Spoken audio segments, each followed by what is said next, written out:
আমরা সবাই জানি বাংলাদেশের অবিসম্মানিত নেত্রী, সাবেক 3 বারের প্রধানমন্ত্রী দেশনেত্রী বেগম খালেদা জিয়া গত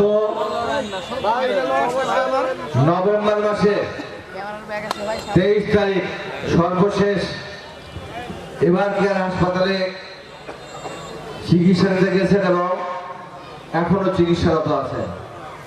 ইতিমধ্যে ওনার অবস্থা কিছুটা অবনত হলে প্রথমে সিসি ওয়ার্ড, তারপর আইসিইউ, পরে ভেন্টিলেশন পর্যন্ত রাখা হয়েছিল। আবার পর্যায়ক্রমে উনি এখন সিসিইউ ওয়ার্ডে আছেন এবং নিজে ডাক্তারদের ভাষ্যমতে ওষুধ এবং খাবারটা তার বডিতে নিতে পারছে। সেই নেত্রীর জন্য দোয়া। আজকে অন্য কোনো অনুষ্ঠান নয়। আপনারা জানেন যে ইতিমধ্যে নির্বাচনের তফসিলায় এখন নির্বাচনী প্রচারণা শুরু হয়নি, বসেন। আপনারা জানেন ইতিমধ্যে বাংলাদেশে প্রধান নির্বাচন কমিশনার নির্বাচনের তফসিল ঘোষণা করেছে। সেই তফসিল অনুযায়ী এখন নির্বাচনী প্রচারণা করা যাবে না। ঠিক আছে, আমাদেরকে আইন মেনে সবকিছু করতে হবে। আমরা আজকে সেই জন্য আমাদের সেই মহান নেত্রী, তৃতীয় বিশ্বের উন্নয়নশীল দেশের একমাত্র নেত্রী, তাকে আমরা এখন আগে বলতাম আপসহীন, এখন শুধু উনি আপসহীনই নয়, উনি দেশের সম্পদ এবং সারা জাহানের কাছে মাদার অফ ডেমোক্রেসি, গণতন্ত্রের মাতা হিসাবে প্রতিষ্ঠিত। সেই নেত্রীর জন্য আমরা দোয়া করব। সেই আয়োজনের সম্মানিত সভাপতি, আমাদের শ্রেষ্ঠ আপনাদের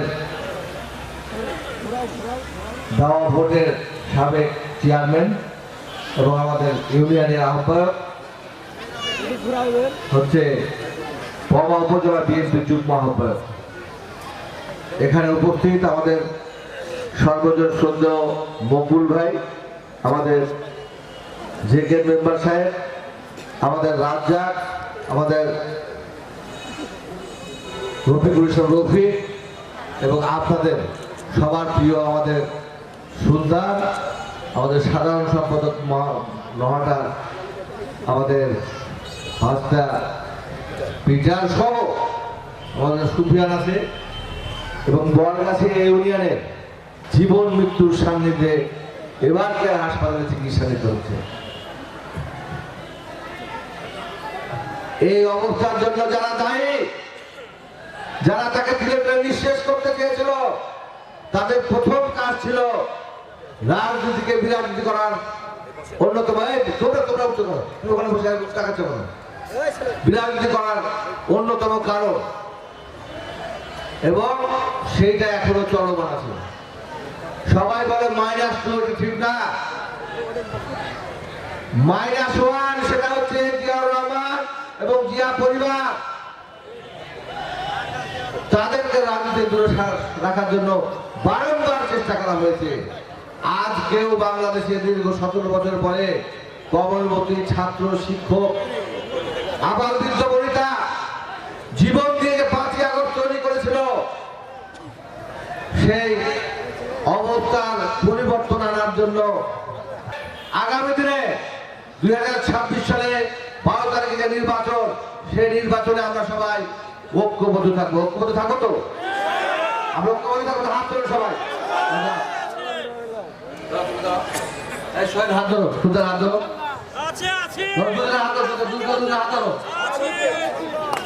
আমরা সবাই তালি দিই।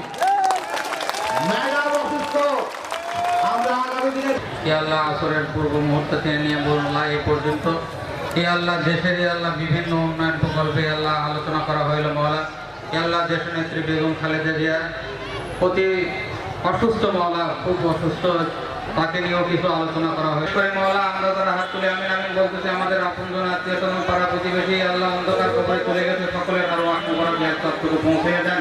হে আল্লাহ, আল্লাহ আপনি অতি তাড়াতাড়ি দ্রুত আল্লাহ সুস্থ করিয়া দেন মওলা। আল্লাহ আপনি ডাক্তারের ডাক্তার, হাকিমের হাকিম, আল্লাহ আপনি সেবা দিলে আল্লাহ আপনার কোনো ক্ষতি হবে না মওলা। আল্লাহ বরঞ্চ বাংলাদেশের মানুষের উপকার হবে মাহবুব। আল্লাহ তাকে পরিপূর্ণ সুস্থতা আপনি দান করেন।